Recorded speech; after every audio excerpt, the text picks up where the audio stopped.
Be ready. 5 seconds.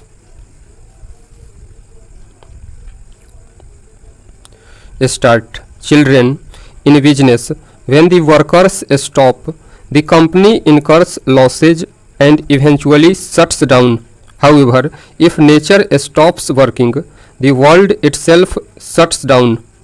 At least from now on, after experiencing the intense suffering of this pandemic, man should set aside his egoism, stop harming Mother Nature, and recognize that she is the ultimate master.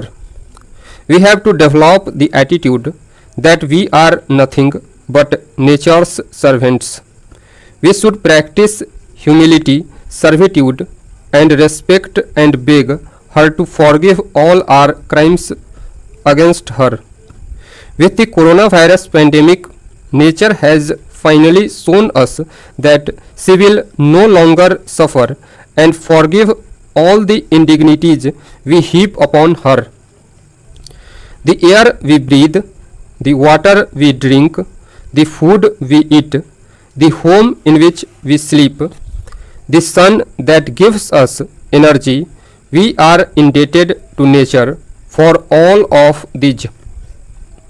Our life on this earth is possible only because of the combined effort of all its creatures.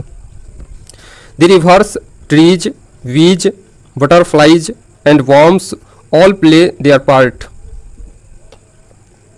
If they did not exist, there would be no life. If we were to visualize nature as one tree, then all the creatures would be its roots, branches, leaves, flowers, and fruits. The tree becomes whole only as a totality of its various parts.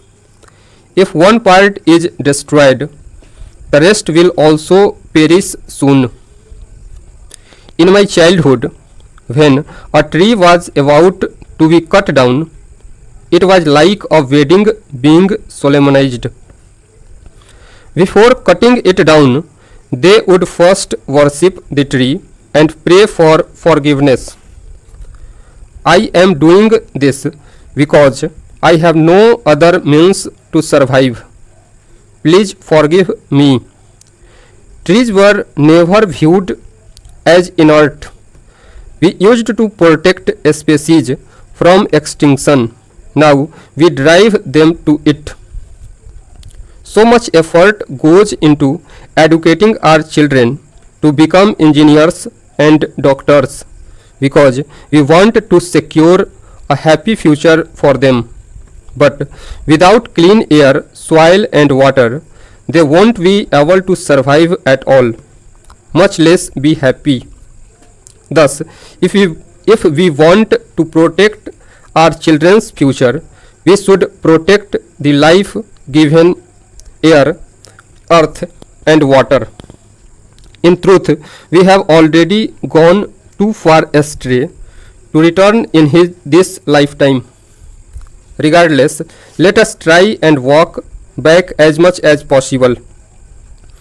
By walking back, Amma doesn't mean you have to give up all the comforts of the modern day world and live like a monk, merely that the current generation must imbibe spiritual values and instill them in its children.